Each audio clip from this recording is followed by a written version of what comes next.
Tai laba diena, iš tiesų visiems susirinkusiems, man visada žavu matyti žmonės, kurie sekmadienį dar turi jėgų 4 mugės dieną ateiti ir klausyti, girdėti ir su kažkuo nauju susipažinti. Tai čia iš tiesų toks istorinis faktas, apie kurį mes dabar kalbėsime. Viskas parašyta, pirmoji iliustruota knyga vaikams EPUB formatu, tai mes ir apie patį formatą be abejo pakalbėsim, kuo jisai skiriasi nuo tos paprastos knygos, kurią čia galite matyti pas mus ant staliuko pastatytą. Tai aš trumpai supažindinu, su kuo mes šiandieną bendrausime. Tai pirmiausia Gabija Grušaitė, Grožis ir Heizelis knygos autorė, taip pat Ula Ambrasaitė, leidyklos Lapas vadovė, ir Inesa Rinkevičiūtė, Lietuvos audiosensorinės bibliotekos įtraukiosios leidybos ekspertė. Tai žodis įtraukioji leidyba čia irgi yra labai svarbus. Inesa, ir tu gal pirma čiupk iš tiesų mikrofoną, nes tas EPUB formatas ir patirtis knygų mugės lankytojų, nes jūs savo stende eksponavot šitą knygą, leidot su jie susipažinti knygų mugės lankytojams. Tai kokie tie įspūdžiai tų žmonių, kurie nėra įtraukiosios leidybos ekspertai? Sveiki. Tai iš tikrųjų, tiem, kas dar nespėjo aplankyti, net ir labai kviečiam į 4. salėje bibliotekoje erdvėje esantį mūsų interaktyvų stendą knygos Prabyla tėvai, per kurį irgi galima tiek EPUB formatu paskaityti šitą knygą, susipažinti su jie, tiek palyginti spausdintą ir būtent skaitmeninę knygą. Ir girdim iš tikrųjų įvairių atsiliepimų, bet ką matom, kad vaikai, kai prieina prie skaitmeninės knygos, jie nuo jos neatsitraukia. Tai vienas turbūt dalykas tas, kad šita knyga, kuri perkelta iš popieriaus į skaitmeną, ji turi diktoriaus įgarsinimą. EPUB formatas, ką mes po to šiek tiek ir pristatysim, gal net ir dabar galiu perbėgti, jis leidžia, tekstas prisitaiko prie tavo poreikių ir EPUB formate tu gali keisti kontrastą, tu gali keisti teksto šriftą, ką čia irgi matysit. Žodžiu, ta knyga, EPUB formatas leidžia prisitaikyti pagal savo poreikį pačią knygą. Tai tas turbūt toks interaktyvumas tam tikras šito formato, taip ir įtraukia vaikus, kad jie tiesiog užsideda ausines ir nebenori nuo to stendo niekur eiti, o tiesiog nori tos knygos klausyti arba pabandyti skaityti patys, bet jau tiesiog tam tos planšetės ekrane. Aišku, girdim ir kitokių atsiliepimų, gal daugiau iš tėvų.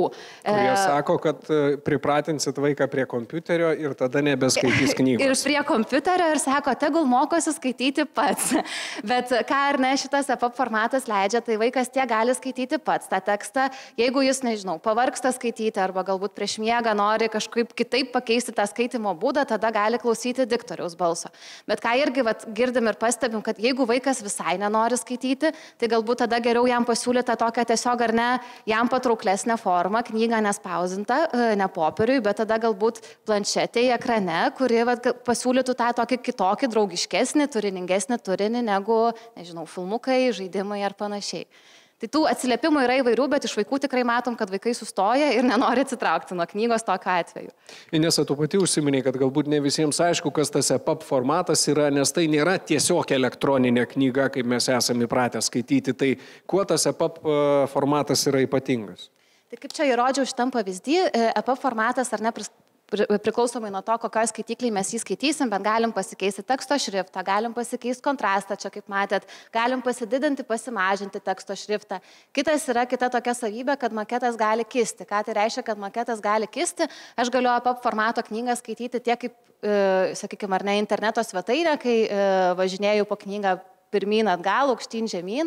Taip pat galiu pasirinkti tokią funkciją, kaip skaidyti į puslapius ir tada vienu metu aš matau knygoje 2 puslapius, kurie lyg ir jau primena spausdintą knygą.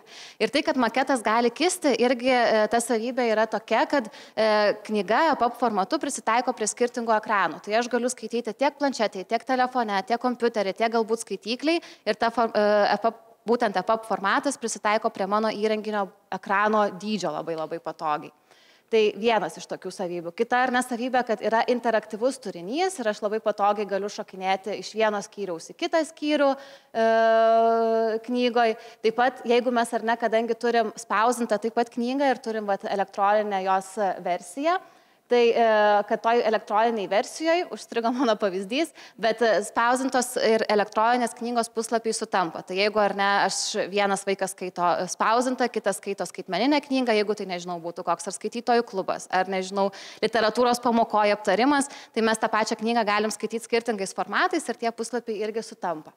Tai čia tokie būtent tos skaitmeninės knygos privalumai ir kai kalbam dar apie būtent šitą EPUB 3 formatą ir konkrečiai šitą knygą, tai labai svarbus yra pavyzdys, kad yra garso įrašas, kuris yra sinchronizuotas su tekstu. Tai galiu leisti paklausyti trumpos ištraukos, kaip tai skamba. 4 metų laikų miesto sodą į 2 dalis dalina upė. Vienoje pusėje iškyla miško apaugusios kalvos, o kitame krante pasivaikščiojimo takai ir vaikų žaidimo aikštelė. Tai pati mėgstamiausia Lukos vieta pasaulyje.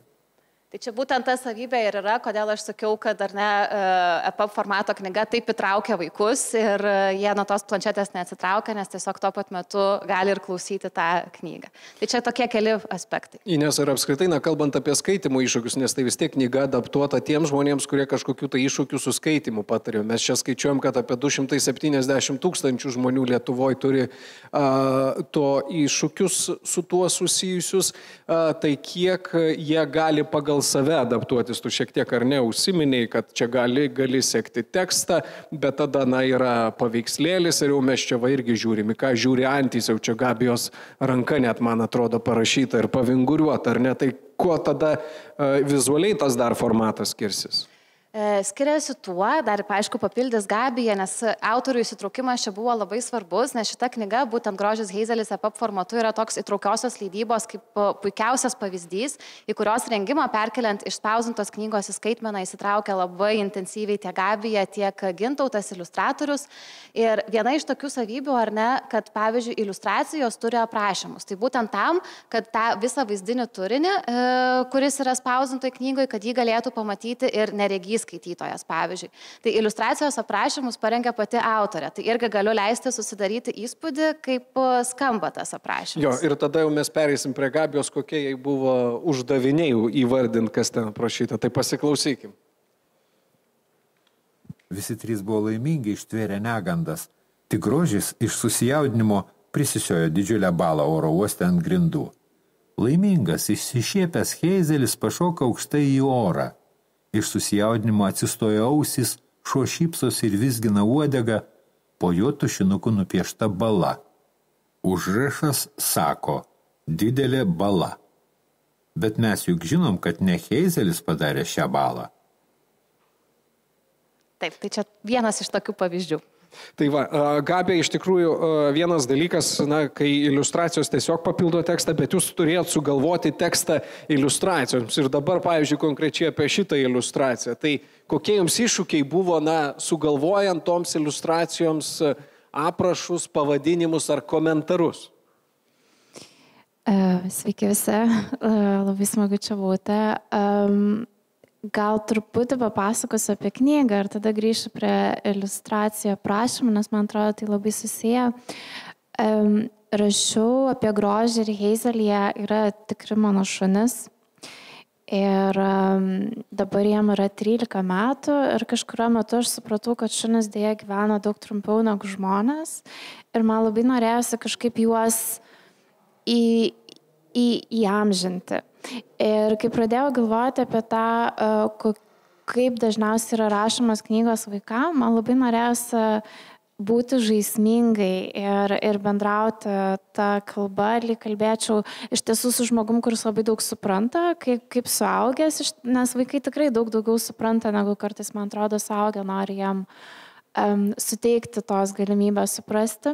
Kita vertus, tai vis tiek žaidimo forma. Tai vat, kai galvojau apie iliustracijas, man buvo labai svarbu, kad žmonės galbūt šiek tiek įvertintų tas Ginto pastangas iliustruoti su šiek tiek juokingai ir labai norėjau, kad iliustracijų aprašymai nebūtų nuobodus. Žinot, kad skaitai knygą ir tada yra iliustracijos aprašymas ir jis yra toks kaip dirbtinio intelekto sugeneruotas ir visiškai sausas. Tai aš tenkiausi, kad jos iš tiesų išplėstų knygą ir dar kažkokią pridėtų vertę, kad tai nebūtų tiesiog atskira dalis nuo knygos. Tai dėl to, man atrodo, žmonės, kurie skaitys EPUB, jie dar gauna dar vieną prasmės sluoksnį su tom iliustracijų aprašymais. Ūla, iš tiesų, kalbant apie leidybą pačios knygos, nes jūs turėjote jau spausdintinę versiją knygos, kur paskui reikėjo jums pereiti prie, žimkit, čia vieta, pereiti prie knygos jau EPUB formatu, tai kokie galbūt iššūkiai buvo tie didieji, kalbant apie knygos pritaikymą kitam formatui? Sveiki, tai man labai smagu, kad mes kalbam knygų mugėj, pradedam kalbėtis apie kitokią leidybą, ne vien tik spausdintas knygas. Tai mano galva spausdinta knyga vis tiek yra tas pirminis dalykas, kurį autoriai gal kartu šiuo atveju ir Gabija ir Gintas kūrė. Ir dizaineriai gauna formą kažkokia kaip daiktinė materialė reprezentacija tos kūrybos, o po to jinai jau gali virsti visais kitais formatais. Ir aš labai džiaugiuosi, kad audiosensorinė biblioteka imasi šito didžiulio darbo įpratinti ir leidėjus, ir skaitytojus prie naujų formatų, nes iš ties ir ką Inesa pasako, tai yra kita patirtis knygos ir ką iš Gabijos girdėjot, kad jos parengti aprašymai yra visai kita patirtis. Tai su kokiais mes sunkumais susidūrėm, tai daugiausiai dirbo mūsų projektų vadovė Jonė, kurios šiuo metu čia nėra, tai bandysiu reziumuoti, bet iš tikrųjų tai buvo iš principo kaip naujos knygos rengimas, nes tai reikėjo ir be to, kad Gabija turėjo parašyti naujus tekstus, ar ne, aprašymams. Tai jos, aišku, reikėjo suredaguoti, kas čia prisidėjo labai daug audiosensorinių, bet vis tiek tai yra kažkoks atsiranda aprašymų, reikia iliustracijas paversti tekstu. Tai čia yra labai svarbus momentas. Jeigu mes įsivaizduotumėm, kad tai yra knyga su dar daugiau iliustracijų arba ten grafikų ir taip toliau, tai tas parengimo etapas tampa daug sudėtingesnis. Taip pat mes gavom labai nemažai pastabų, kas yra, kai mes esame įpratę kurti knygos dizainą, tai kuria dizaineris, yra vizualus kanonas, yra mūsų leidyklos kažkokie mėgstami šriftai, formatai ir visa kita. Ir staiga sužinom, kad ne visai visuomenės, kad yra ženkli visuomenės dalis, kuriai, pavyzdžiui, serifinis šriftas nepadeda skaitimui. Ir tada, gerai, tai vadinasi, reikia perkurti ir dizainą knygos.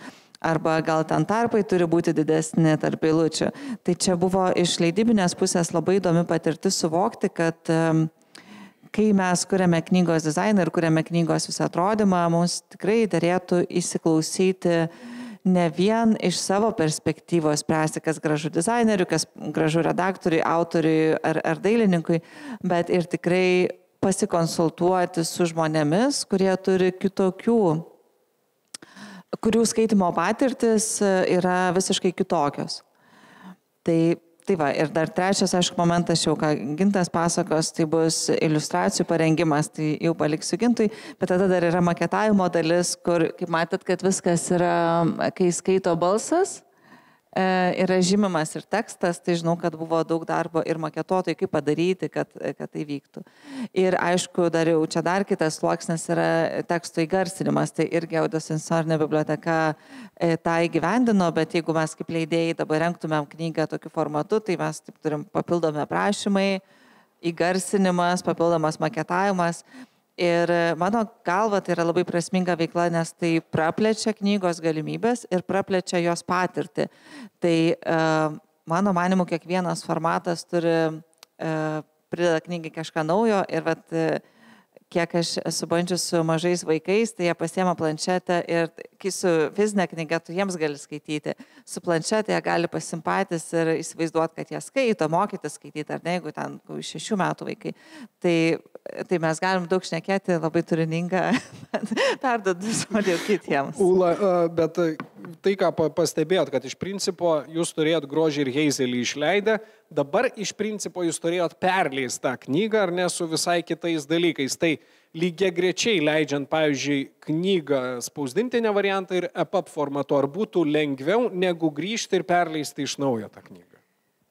Taip, ir aš gal nenoriu žimti kitos knygos reklamą, bet mes šiuo metu kaip tik leidžiam tokią knygą. Tai bus knyga Gintarinė širdis, perleista po 10 metų, kai buvo išimta iš prekybos dėl mūsų neva įstatymo pažeidimo, kad prieštarauja šeimos nepilnamečių apsaugos įstatymai, kita istorija, bet knyga Gintarinė širdis būtent yra perleidžiama ir darant jos dizainą jau su konsultacijomis, kaip jis turėtų būti daromas ir kartu adaptuojant visas iliustracijas. Tai tą galima daryti, tiesiog turbūt, ką ir Gabi, ir Gintas pasakys, kai kuri vieną knygą, vienu metu kurti 2 knygas yra ganėtinai sudėtinga. Tai, kad tai nauja leidybinė patirtis ir aš manau, mes prie to judam, bet čia tiesiog turėti dar vieną dimensiją galvoj savo darbe ir taip ganėtinai kompleksiškam. Kadangi Gintautas prisijungė prie mūsų, mes jau su Gabija šiek tiek užsiminėm apie iliustracijų aprašymus, bet tie, kas čia atidžiau žiūrėjo tas besikeičiančias skaidrės ir dabar va mato Gintauto ranką piešiančią vieną iš knygos herojų. Tai Gintautai iliustracijos, jos yra kitokios negu palyginus su spausdintinė knygos versija. Tai kuo kitaip yra EPUB formate, kalbant apie iliustracijas? Pradėsiu gal visų pirma nuo to, kad kai man teko susipažinti su visų šito projektu, kad ką mes darysim su įtraukę leidybą, tai buvau iš tikrųjų labai sužavėtas. Mane pakerėjo ta visa idėja, kad mes iš tikrųjų pateikėm tekstą dar tą formą, kuri gali būti visiškai kitaip įsisavinama. Tai man kaip dailininkui pirminis uždavinys buvo suprasti, kad dingo popieriaus lapas. Tai kad čia yra tikrai labai sunku suvokti, kai tu paišai, tapai, tai visą tą formato situaciją, tu visą gyvenimą taip mąstai ir vienu momentu tau tiesiog reikia pamiršti viską, ką tu gyvenimą visą mąstai. Tai tas iš tikrųjų vienas įdomiausių momentų ir buvo, kad kadangi iliustracija, jinai gali būti, kaip pasakyti, jai jos nebereikia komponuoti, jeigu taip galima taip pasakyti iš tikrųjų, o gal labiau galvoti apie jos testinumą ir kaip jinai gali jungti su kitomis iliustracijomis ir iš tikrųjų tas visas akvarelės technikos situacija, kad reiškia, aš darydamas pirmą knygą, iš tikrųjų sąmoningai leidau savo daryti taip tapybiškai, laisvai, gal kai kur neaiškiai specialiai, bet suvokiant, kad ta akvarelė bus regima visokių žmonių, tai tie vidiniai kompromisai ir tokie labai iš tikrųjų įdomus, kad kartais gal net supranti, kad yra labai svarbu, kad tave perskaitytų, suprastų. Ir kiek galbūt irgi kažką reikėjo savyje perprogramuoti, kad ta knyga atsirastų ir EPUB formate? Aha, tai man gal kaip ir Gintui mokymai buvo vienas įdomiausių šio projekto dalykų, nes gal čia taip dabar nuklystant, kai aš mokiausi mokykloje, galbūt būdavo tuo metu niekas nevadindavo žmonių, neįvardindavo žmonių su kažkokiam skaitimo kažkokiais ypatingais skaitimo poreikiais, nebuvo disleksijos diagnozių ir tiesiog buvo toks, kad kai kurie žmonės gal yra mažiau protingi. Aš labai džiaugiuosi, kad dabar žmonės su kitokiais poreikiais gauna galimybę skaityti taip, kaip jiem tinka. Ir manau, kad tai yra labai labai geras pokytis. Bet aš niekada iki galo nesupratau, ką patiria. Žodžiu, teoriškai žinau, kad žmonės galbūt skaito kitaip negu aš, kad galbūt jie turi kažkokių iššūkių ir jam yra sunkiau pamatyti tą tekstą, bet iki kol nuėjau iš tos mokymus, aš iki galo nesupratau, kaip tai veikia. Ir vienas iš mokymo dalykų buvo, kur mums tiesiog parodydavo ekraną, kaip galbūt mato silpnaregiai, kaip galbūt mato tokios kaip simulacijos, kaip mato žmonės, tarkim, su disleksija. Ir man tai buvo labai tokia stipri patirtis, nes aš supratau, tai jeigu jie taip mato, tai wow, kaip jiem yra sunku skaityti ir jeigu mes visi galim kažkaip tai padėti, tai nuostabu, nes tada kiek daug žmonių atsiveria galimybės, tarkim, mano tekstus skaityti, kas yra, aišku, mano interesas, bet ne tik tai galbūt įvardindama savo tos mokymus, aš sužinojau labai daug dalykų, kurių, man atrodo, žinojau tik tai tokią kažkokią teorinę dalyką ir staiga nuo tada, kai man atsveria akis, kaip iš tiesų yra sunku žmonėm tas, tarkim, man patinka tekstas, serifinis šriftas, mažas raidas, labai gražiai atrodo ir tada mano kita leidėja sako, Gabija, žmonės virš 45 negali šitų knygų skaityti, ar tu supranti?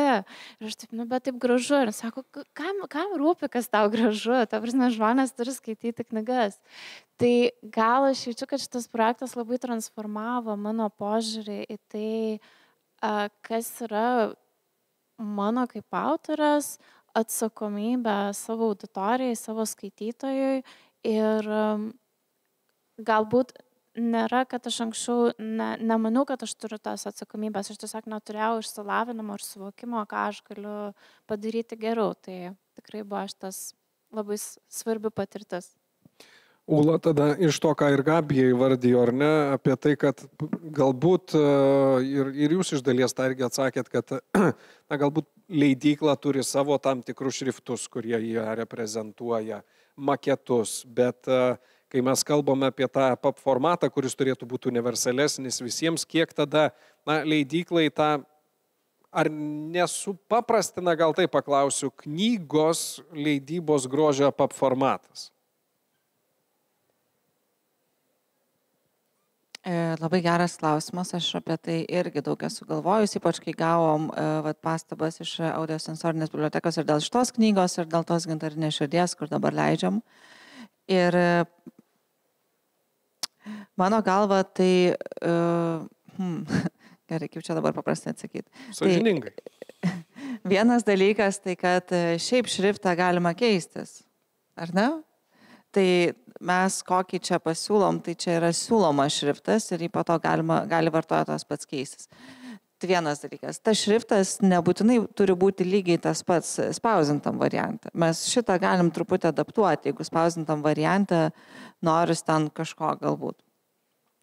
Bet aš manau, kad šitas klausimas yra labiau toks filosofinis, permastant tokią lūžį ar virsmą leidyboje, kai supranti, kad leidi ne vien tik tai knygas, spausdintas knygas, ne vien tik elektroninės knygas, kurias mes paprastai iškepdavom iš spausdintos knygos labai paprastai, bet leidi elektroninės knygas kaip atskiras knygas. Ir daugia žmonių jas skaitant. Žodžiu, aš manau, kad čia ir ką Gabija sako, kad suvoki savo atsakomybę prieš kitą visuomenės dalį, bet kartu ir savo paties patyrimą permasti, ar ne, kokie šriftai gražus, kokie geriau skaitosi, mažiau skaitosi. Tai atsakant į klausimą, ar nesumažina leidėjo ir ten dizainerio pasirinkimų, mano manimu ne. Mano manimu tik tai duoda gaires pasakyti, kaip kitas žmogus mato. Ar kaip tikėtina, kad mato kitas žmogus turintis kažkokių kitokių ypatybių, tiesiog skaitimo, matymo, klausimo. Ir dizaineris ar leidykla tiesiog yra informed, kad taip yra ir mes galim tada priimti sprendimą, ar mums svarbesnė kažkokia meninė raiška ir mums mažiau svarbu, kad tai būtų lengvai perskaitoma, ar mums svarbu, kad būtų lengvai perskaitoma. Tai aš manau, čia nauja dimensija įveda į viską. Ir iš tikrųjų grafinio dizaino diskurse šis klausimas yra be galo svarbus ir daug naujų agentūrų dirba būtent su įtraukiu dizainu, kaip padaryti visą kitą, netgi užrašus oro uostuose, kad jie būtų perskaitomi, tai tu gali daryti, kad labai būtų gražu, bet funkcionalumas irgi turėtų būti. Tai aš manau, kad mes tikrai permastysim su leidykla savo pasirenkamus šriftus, pasirenkamą netgi maketavimą kartais ir ne dėl to, kad dabar mums pasakė ir mes taip darysim, bet grinai dėl to, kad mes norime būti suprasti ir pamatyti ir norime suprasti ir pamatyti kartais ir save netgi geriau per kito akis. Inesa, tai tada čia taip tęsiant apie tai, ką Ūla kalba per leidėjo patirtį, bet knygų, apie kurias mes galėtume sakyti, kad jos yra tuo EPUB formatu, lengvai prieinamos knygos, mes vis dar neturim daug. Tai kur yra, ar daug, ar pakankamai galbūt, sakykim taip, kur yra tie iššūkiai, kad leidėjai galbūt nedrąsiai ryštasi šitam formatui? Iš tikrųjų, knygų EPUB formatu mes turim nemažai tokių, kad apskritai knygų EPUB formatu ir leidėjai jas jau leidžia turbūt mažiausiai 10 metį, bet tokiu prieinamu formatu, apie kokią ar ne mes kalbam Grožį ir Heizelį, tai jų dabar sakykime, jeigu mes būtume kalbėję ir turėję šitą pokalbį prieš metus, jų būtų buvę lygiai 0, dabar mes turim beveik 80, tai per metus pasikeitė situacija. Ir kuo skiriasi ar ne tas paprastas EPUBas nuo to prieinamo EPUBo? Tai vienas iš pavyzdžių buvo, kad iliustracijos turi aprašymus. Tai vaizdinis turinys turi turėti aprašymą, kad net ir neregys ar silpnaregis skaitytojas, paėmęs tą knygą skaityti, kad jis galėtų gauti visą informaciją, kurią gauna ir regintis skaitytojas. Tai vienas iš pavyzdžių. Kitas iš pavyzdžių, kas yra tas prieinamas EPUBas, tai tas prieinamumas dažniausiai yra nematomas, nes tam tikras teksto struktūra, ar ne, kurią mes matom vizualiai. Tai pavyzdžiui, mes iškart atpažįstam, kad antraštė ji bus didesniu šriftu ir paryškinta, kad antraštė bus šiek tiek mažesniu šriftu ir greičiausiai taip pat paryškinta arba galbūt net kursyvas pasirinktas. Kad tam tikri dideli tekstų blokai, tai jeigu ten atsiranda laiškų, ištraukos, citatos ar panašiai, jie irgi bus dažniausiai spausdintoje knygoje parašyta kursyvų ir dar kažkaip kitaip. Tai tie visi vizualiniai sprendimai, jie neregių, silpnaregių skaitytojai, kuris skaitos su ekrano skaitimo programa, yra net pažįstami, tai prieinamame EPUBe būtent reikia sužymėti visus šituos dalykus. Tai dėl to mes ir sakom, kad prieš tai leisti EPUBai tikrai nebuvo tie prieinami EPUBai ir neįtraukus EPUBai, dėl to, kad jie tiesiog netitiko tam tikrų standartų. Kai mes atrengėm Grožį Heizelį, mes galėjom ar ne irgi su leidykla Lapas identiškai perkelti spausdintą knygą į skaitmeną, kaip dažniausiai ir yra daroma, kad ar ne, tą, ką mes turim spausdintam tekste, tą turim ir skaitmenoj, bet čia ir sustojau prie pavyzdžio šiek tiek palyginimui. Čia, ką jau ir minėjom, šiek tiek aptarėm apie pačius šriftus pasirinktus, tai viršuje yra pavyzdys būtent iš spausdintos knygos ištrauka, apačioje yra iš skaitmeninės knygos, koks buvo priimtas sprendimas. Ir kodėl mes ar ne neperkeliam identiškai. Nes visos EPUB formato galimybės, jos priklauso būtent nuo skaitimo programos, per kurią tu skaitysi. Tai serifinį šriftą taip galima pasikeisti. Ir beveik visos skaitimo programos suteikia šrifto pasikeitimo galimybę. Bet visgi kursyvas, kuris yra labai nedraugiškas silpnaregių ir disleksiją turinčių skaitytojui, dar daugumą skaitimo programų kursyvo pasikeisti neleidžia. Dėl to kursyvo buvo pasirinkta išspręsti kitaip, buvo pasirinktas paryškinimas, kur tiesioginėje kalboje, spausdintoje knygoje buvo toks sumanimas naudoti kursyvą, tai šiuo atveju vietoj kursyvo yra paryškintos raidės ir šiek tiek toks praretinimas, kad jeigu net skaitimo programa neleidžia pasirinkti to grafinio sprendimo, kad jis būtų vis tik draugiškas. Ir čia irgi yra pavyzdys, kaip iš tikrųjų grafikos dizainerė Aurelija Slapšytė rado labai gražų sprendimą iš tikrųjų iš to ar ne neserifinio šrifto pasirinkti tą, iš serifinio šrifto pasirinkti neserifinį draugišką visiems. Tai galėjo ar ne Arial, pavyzdžiui, koks Verdana, Kalibri yra tokie mums patys įprasčiausi neserifiniai šriftai. Bet čia buvo ieškota tokio, kuris būtų ir estetiškas, gražus, patrauklus akiai ir atrado tokį šriftą Poppins, kuris tikrai draugiškas ir skaitomas visiems. Tai čia irgi yra dar toks vienas iš pavyzdžių, kaip tas prieinamumas, galvojimas apie kiekvieną skaitytoją, kokia jam skaitimo patirtis galėtų būti draugiška, irgi atveria tam tikrus ir kūrybinius sprendimus platesnius, apie kuriuos galbūt anksčiau nesusimastei, bet kai jų pradedi ieškoti, tai jų atrandi ir jie tada netgi užtikrina ir tą didesnę auditorijų, skaitytojų dalį.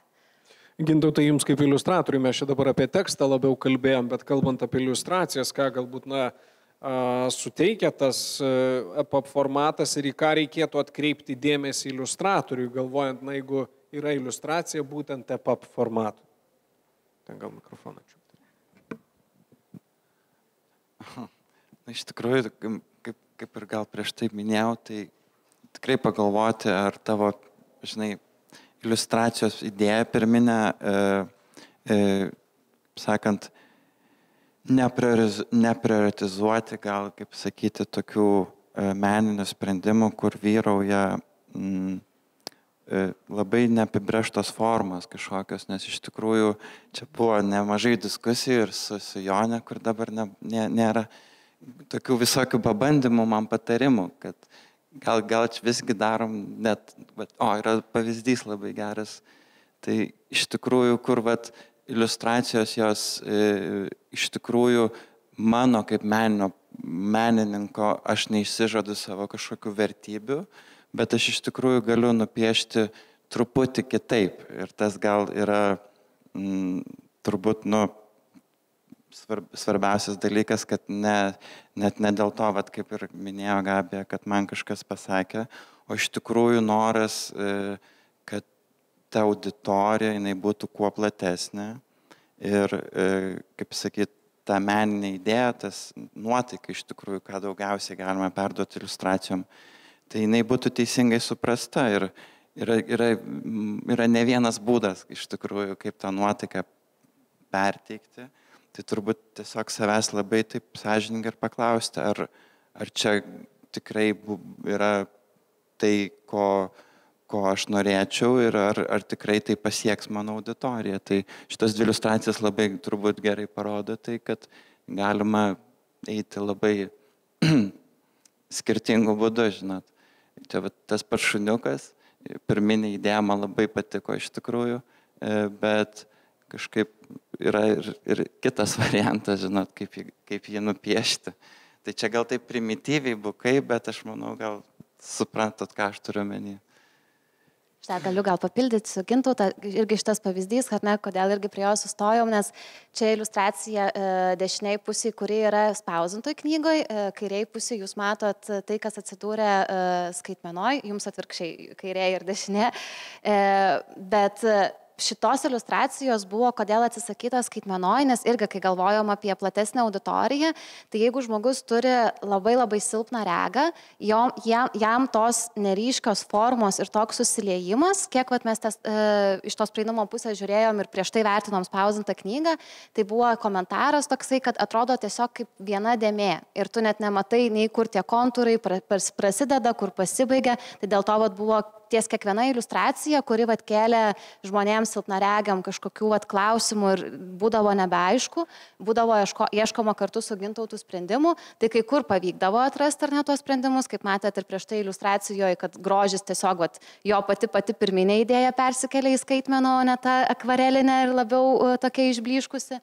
O čia šiuo atveju Gintautas pats pasiūlė, kad gal tada pakeičiam šitą iliustraciją į šitą ir nebus prarasta nei jo kūrybinė idėja, ir kartu ir kiekvienam skaitytojui bus užtikrintas tas toks patogus, prieinamas skaitimas.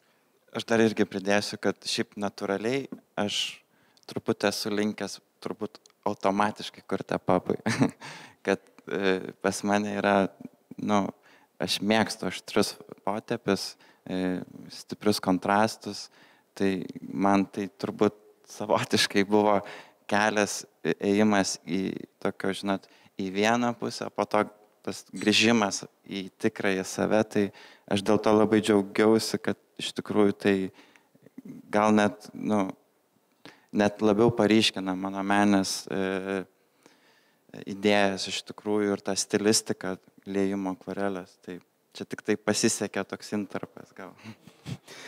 Ines, apskaitai, kalbant apie įrenginius, tu šiek tiek ar neužsimeni, kad kur galima skaityti, bet labai svarbu, kaip skaityti, ar ne, va čia toks ir klausimas iškart skaidriai paruoštas. Tai kaip galima skaityti, ar reikia kažkokių ypatingų programų, ar aš galiu tiesiog pasimti savo išmanųjį ir skaityti EPUB formatą? Iš tikrųjų, grožį ir heizelį mes pirmiausia rekomenduojam ne tiek per skaityklę skaityti. Kodėl? Kodėl čia tarptų įrenginių klausime, kokį įrenginį naudojat, nėra skaityklės, nes atrodytų lyg skaityklė ir nedraugiškesnė ir neblizga į akis ir panašiai. Bet kadangi šita knyga grožis ir heizelis turi ir diktoriaus įgarsinimą, kol kas nėra skaityklių, kurios palaikytų diktoriaus balsą, kad išlaikytų tą teksto garso sinchronizaciją ir diktoriaus balsą. Nuo šių metų birželio 28 įsigalios prieinamumo direktyva, kuri galioja ne tik elektroniniam knygom, bet ir prietaisam. Tai labai tikimės, kad šita direktyva ir prietaisam atneš tam tikrus pasikeitimus ir tie prietaisai irgi tobulės ir po kažkiek laiko pradės palaikyti ir tą balso teksto sinchronizaciją.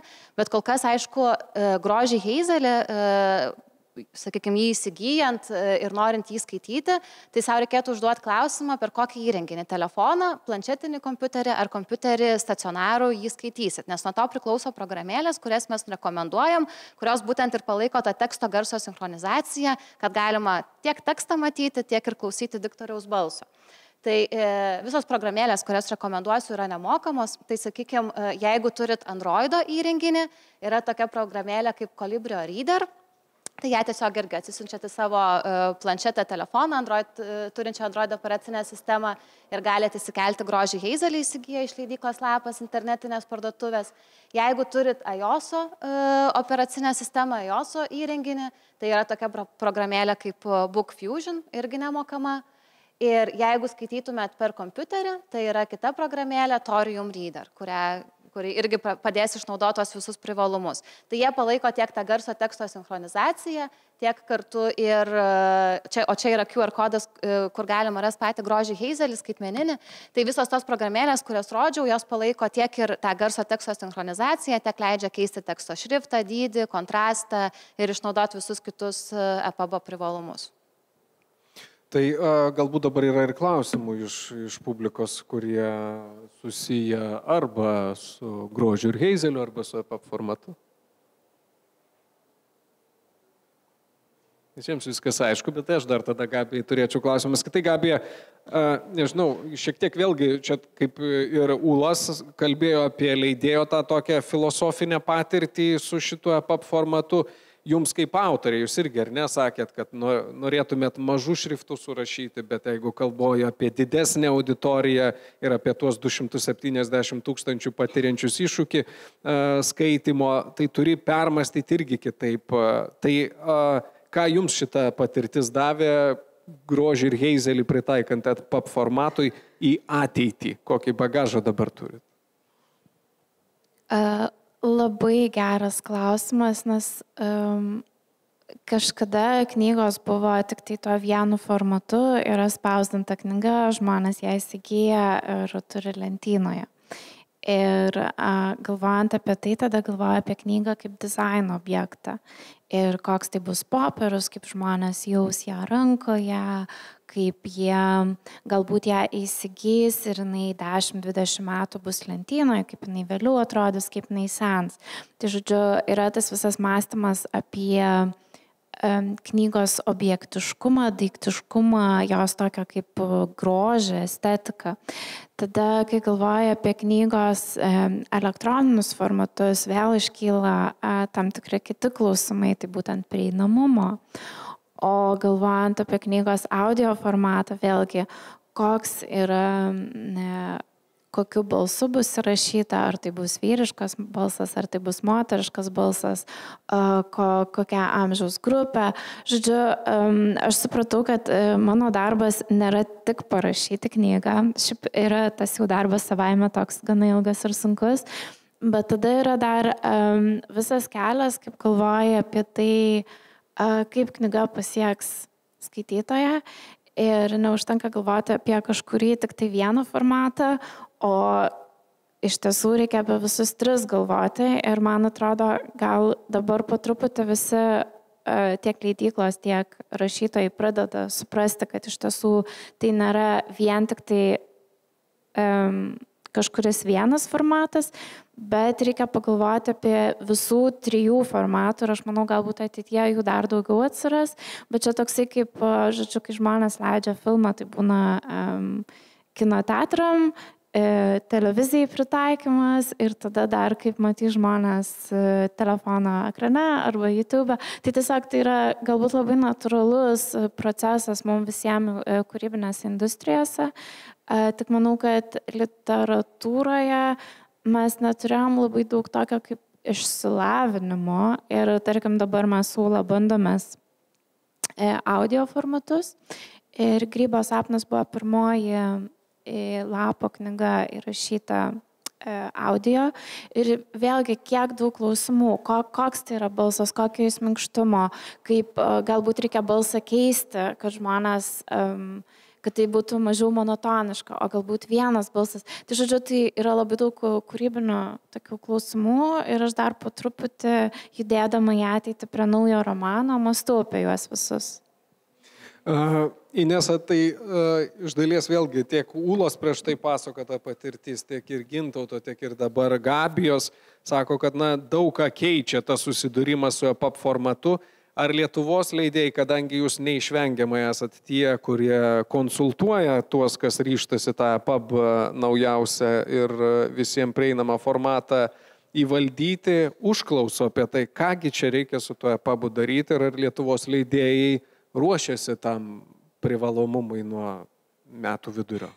Tikrai ruošiasi ir tas skaičius, kaip minėjau, ar ne, jau atsiradęs per metus 80 išleistų, tų jau tikrai prieinamų EPUBų irgi sako daugą ir leidyklų skaičius, kad tai yra 10 leidyklų, kurios jau pradėjo leisti tuos prieinamus EPUBus, tai irgi daug kas sako, kad leidyklos įsitraukia ir aišku, daugiausia klausimų, kokie kyla, tai kyla būtent dėl iliustracijų aprašymų, nes tikrai tai daug kam yra dar labai naujas dalykas ir kaip tą iliustracijos aprašymą parengti ir kartu informatyvų ir kad jis gražiai įsilietų ir į tekstą, tai čia aišku yra pats puikiausias kol kas dar Gabijos pavyzdys, tai konsultuodami mes irgi tą pavyzdį rodom kaip tokį, nuo ko galima atsiremti, bet aišku visur kyla skirtingi iššūkiai. Akademiniai ar ne literatūrai reikės vienokių iliustracijų aprašymų, grožiniai literatūrai jų reikia visai kitokių, tai čia vėlgi visur priklauso nuo specifikos, bet kad leidėjai ruošiasi, tai tikrai ruošiasi. Ir netgi matom, kad atsiranda jau ir tokių leidėjų, kurie prieš tai neleido skaitmeninių knygų